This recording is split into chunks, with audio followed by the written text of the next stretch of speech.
Ontem eu recebi uma pergunta muito interessante de uma pessoa. Ela falou assim: Carol, como você faz para criar sua filha, sabendo tantas coisas, sabendo do impacto dos traumas no corpo, sem colocar ela numa bolha? Eu achei sensacional e eu queria trazer uma história para vocês, um caso com a minha filha, um caso clínico.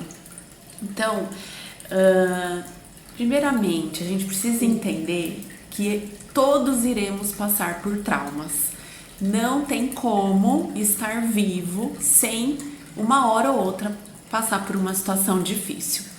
Então a gente começa a ter um novo olhar em relação ao trauma e entende que traumas são experiências que fazem parte da nossa vida e que muitas vezes nos fortalecem para seguir adiante. Então, primeiro passo, ressignificar o trauma.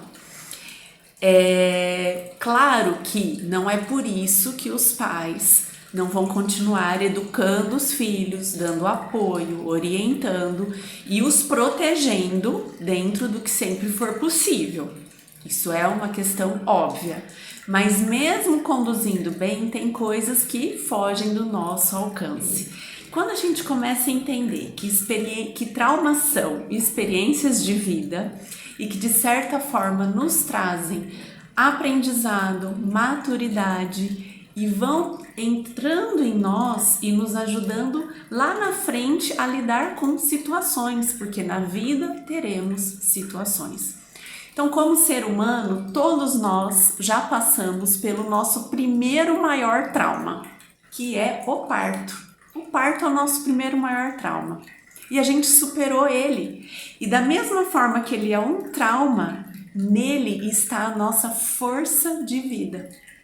Então, quando a gente começa a olhar o trauma e buscar nele a nossa força, a nossa vida começa a mudar.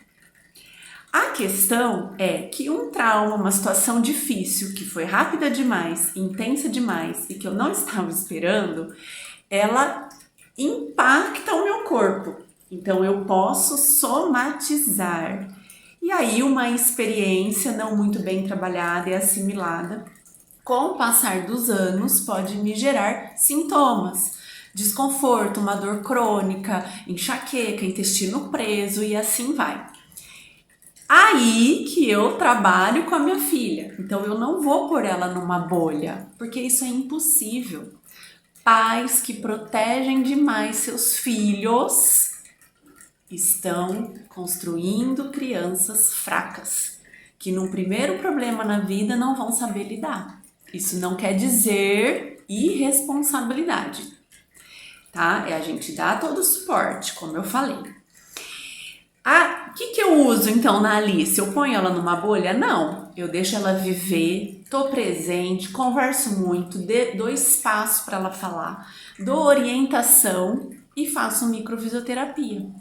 Quando lá ela crescer mais, for necessário uma psicanálise, um psicólogo, eu também vou escolher esse caminho. Por quê? São meios que nos ajudam a lidar com essas experiências que impactaram o meu corpo, os traumas, que se não cuidadas vão gerar efeitos, sintomas, ansiedade, dor.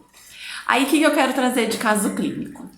Quando a Alice tinha 5 anos, o intestino dela, gente, é de invejar. Sempre funcionou super bem.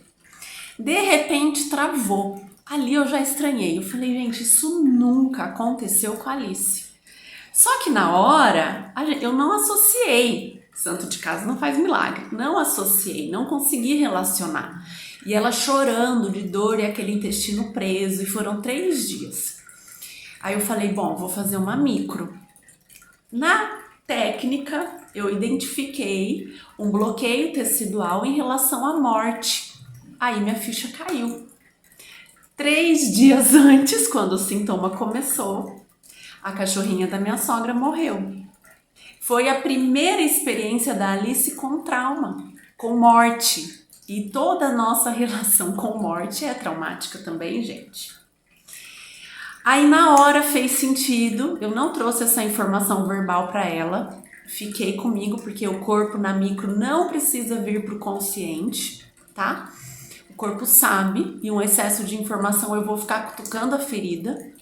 Deixei o corpo trabalhar. Porém, foi necessário intervenção médica. Foi a primeira vez que ela foi no hospital. Foi uma festa para ela. Até a enfermeira até deu a toalha do hospital, tá lá em casa. Um ano depois, a nossa cachorrinha Cindy morreu. Chorou, sentiu dor, desesperou, mas o intestino não afetou. Por quê? A gente cuidou dele lá atrás e ela já pôde viver uma experiência novamente, que repetiu já de uma forma diferente e somatizando menos. É isso que eu sempre falo.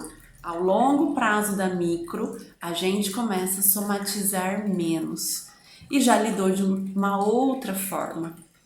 Então eu queria compartilhar que isso eu acho muito interessante. Vamos supor, Carol, e se não tivesse a micro na sua vida, o que você faria? O que a gente faria, gente? O intestino dela ia começar a travar. O que eu ia falar?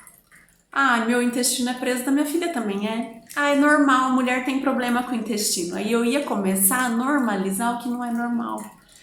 Então, é assim que eu trato com ela. Eu amei a sua pergunta, não coloco ela numa bolha. Ela já tá na fase de conflitos escolares, contato com bullying, é orientar, orientar, orientar. E às vezes os pais não têm formação, né, não sabem como orientar. Tem uma pessoa que estudou e se preparou para isso. Valorizem os profissionais. Às vezes um acompanhamento terapêutico vai ser necessário. Então essa é a história, uma das histórias da Alice, e seria sobre isso. Então a micro não apagou o trauma, tá, gente? O trauma tá ali, ele é força para um ano depois ela passar por uma mesma situação de forma diferente. Porém, a gente reduz os efeitos negativos do trauma no corpo, certo? Bolhas não protegem, a vida tá aí, como uma rodovia cheia de buraco. E a micro funciona para fazer o nosso alinhamento, balanceamento e cambagem.